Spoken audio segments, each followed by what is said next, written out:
Halo guys, selamat datang di konten terbaru Popstack. Sebelum nonton videonya, jangan lupa klik subscribe, like, dan share ke seluruh teman-teman kalian ya. Mengenal deforestasi. Dalam struktur kehidupan para makhluk hidup, hutan memiliki fungsi sebagai sistem penyangga kehidupan dan tidak dapat dipisahkan sebagai sumber kehidupan makhluk hidup, termasuk manusia. Kerusakan yang terjadi pada hutan dapat memutus rantai kehidupan dan pastinya akan mendatangkan bencana serta kerugian bagi para makhluk hidup. Kerusakan hutan dengan seluruh komponen biofisiknya secara tidak langsung memberikan kontribusi besar dalam peningkatan pemanasan global.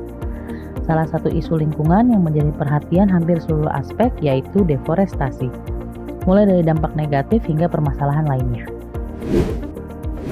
Yang pertama, pengertian deforestasi. Bagi para makhluk hidup, hutan merupakan ekosistem kompleks yang mempunyai pengaruh terhadap hampir setiap spesies yang berada di bumi. Rusaknya hutan akan menyebabkan bencana skala lokal maupun dunia. Rusak atau hilangnya tutupan hutan sering disebut dengan istilah deforestasi.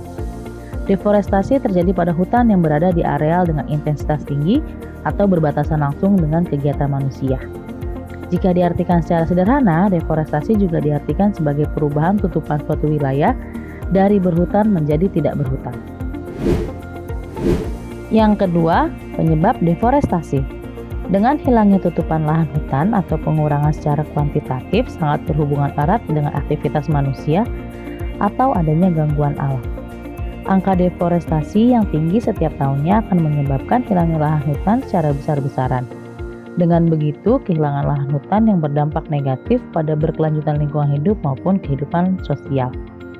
Berikut ini beberapa penyebab deforestasi. 1. Kebakaran hutan. 2. Pembukaan lahan perkebunan. 3. Perambahan hutan untuk memenuhi keinginan manusia. 4. Program transmigrasi. 5. Pertambangan dan pengeboran sumber daya alam. Yang ketiga, dampak-dampak deforestasi. Dampak-dampak deforestasi dibagi menjadi 4. 1. Bencana alam. 2. Kepunahan flora dan fauna. 3. Pemanasan global dan perubahan iklim. 4. Terganggunya siklus air.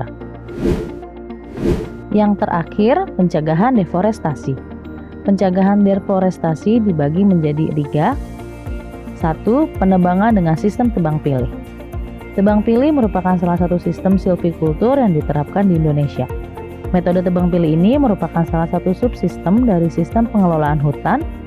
Sistem ini juga menjadi salah satu sarana utama dalam mewujudkan hutan dengan struktur yang sesuai dengan lingkungan dan terwujudnya pengelolaan hutan yang berkelanjutan. Kedua, reboisasi dan penghijauan. Upaya reboisasi dan penghijauan yaitu melakukan penanaman kembali pada kawasan hutan, sedangkan melakukan penghijauan pada kawasan non-hutan. Karena hutan yang mengalami gundul tidak akan menjalankan fungsinya dengan baik. 3. Pengawasan hutan. Tujuan adanya pengawasan hutan yakni sebagai salah satu cara dalam pengamanan aset hutan dalam mencegah serta mengendalikan terjadinya gangguan, kejahatan, maupun ancaman yang meliputi hutan berada di Indonesia. Oke deh guys, sampai di sini dulu ya video hari ini. Sampai jumpa di video berikutnya. Bye-bye.